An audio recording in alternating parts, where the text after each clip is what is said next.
sisters, so I'm so glad you're here. My greatest desire growing up was to have a sister.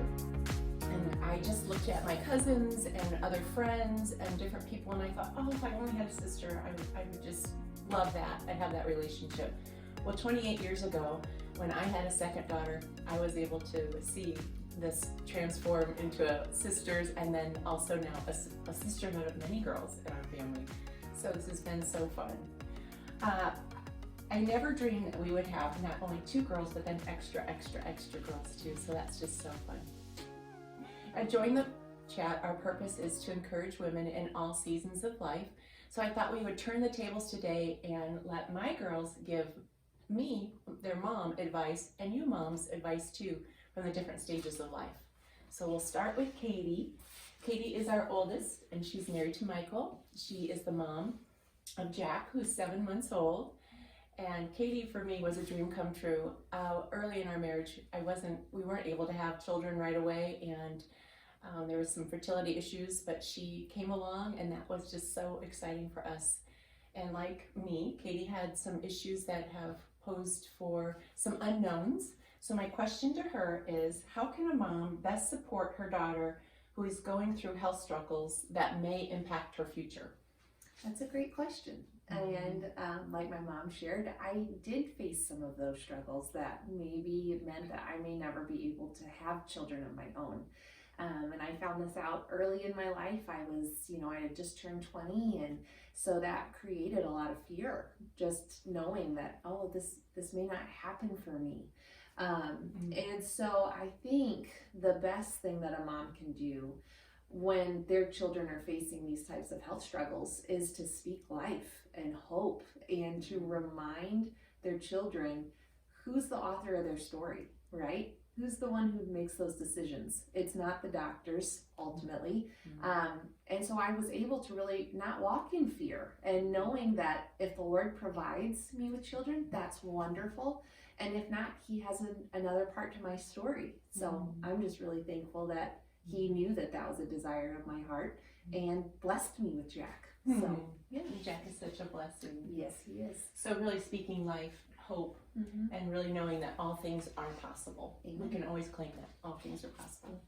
Well, Elizabeth is married to our son Jake, and she had just one brother, like I had 2 sisters. Did you ever want sisters? No. No. Well, Not got them all, but she is an awesome addition to our sisterhood. She's so wise, and she's a woman of many helps, so we're so glad. Elizabeth is the mother of Nora, who is 2, and soon to be the mommy of a little boy in July. And so my question for you is, how can moms best support their daughters in this busy season of life? Having a toddler and a new baby, how can we support you best? You don't really realize until you're in this season of life just how much help you need. And so whether it is the little things or the big things, they all make a difference. And I guess my biggest thing taking from becoming a new mom was when we got home from the hospital, Jake was sick, and it was our first night, and I had no idea what to do. And Janet called me the next day and said, "What can I do?" And I said, "Can you just come over so I can take a shower?" And then my mom called and said, "I'll take you to the pediatrician," because I couldn't drive yet. And it's those little things that you don't realize are big things when you look back on it. And I have the best village, and I will stand for that every single day. Whether it is stopping by to see Nora or dropping off vegetables on our porch when we're all quarantined with COVID. And it's just being present, and just those little things all add up. You don't have to do anything huge, but you just realize how loved you are when your moms or your sisters or anyone is just willing to help. And it really does take a village. It does. It really does.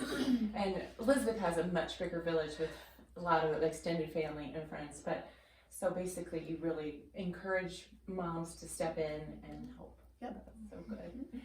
Well, Kara is married to Zach, and she's the mommy to Charlie, who's 1.5 now. And she's the one that was born 28 years ago. That kind of started the sister club. She's someone that has always set a lot of goals and pursued them. And I remember when she was 13 years old, she decided she was going to go to this college, and she worked really hard to go to that college. And she graduated. Yes. So she's always been someone that goes after her dreams. So how can a mom best support and help her daughter pursue her dreams? I would say it really comes down to encouragement. You and Dad have encouraged me in so many ways over the years, whether it's something within my comfort zone, which builds confidence to pursue my dreams, but also in something that's outside of my comfort zone. Even if it's something that I go for and don't accomplish, there's always so much to be learned from that. So really just coming down to knowing the desires of your child and always encouraging them to go for it, regardless of if they win or if they fail. It's a win because you learn something in that aspect every single time. So just really getting behind it and going Push for it forward. Well, Ren is just finishing her freshman year. There's a 13-year difference between Kara and Ren. So you can see I'm really raising a second generation here. And really, we couldn't do it without these older girls, because their wisdom, their help, their advice has been so valuable with the second generation of girls here. And when Elizabeth said it takes a tribe, it really does take a tribe, because there's just so many things that have come up in this next generation that I'm just not that smart about, but these girls are smarter than me. Well, Ren has many interests and many talents. She's an entrepreneur, and with the age of social media, it's just kind of an unknown thing, especially for a mom like me. How can a mom encourage her daughter in the age of social media, knowing that it's a mom's job to keep you safe, but not be over controlling? I would just say that it needs to be like a relationship where the mom understands where the daughter is coming from in certain aspects, while also setting boundaries that they're both aware of. Those are good. And transparency, just being able to trust each other. One thing with Ren and I, she can get into my phone and I want to be able to get into her phone, so there's no secrets either way. And while that's kind of tricky with teenagers, I think it's good that we're just open like that. So we're always in the works with that. Quinn is just finishing her 7th grade year, and Quinn pours out so much love and joy on everyone she meets. Often I hear her upstairs, I'll hear her downstairs praying with an older lady friend that she's friends with, or I see her writing notes to people. And I'm just wondering, Quinn, where does all that love come from? In my heart. In your heart? Well, what lives in your heart? Jesus. Jesus.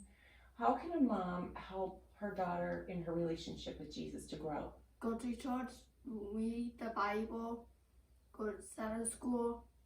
So just really help her daughter along the way with sharing Jesus with her at church and at home, getting involved at church. Yes. Yeah, that's so great.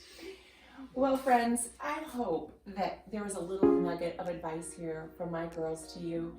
I encourage you to ask your daughter just some time to talk about questions together and enjoy just being together. In the show notes, I've provided some fun mother-daughter questions so that you can take some time together. And I'm just so grateful that you got to meet my girls, and thanks for joining us. Remember, a joyful heart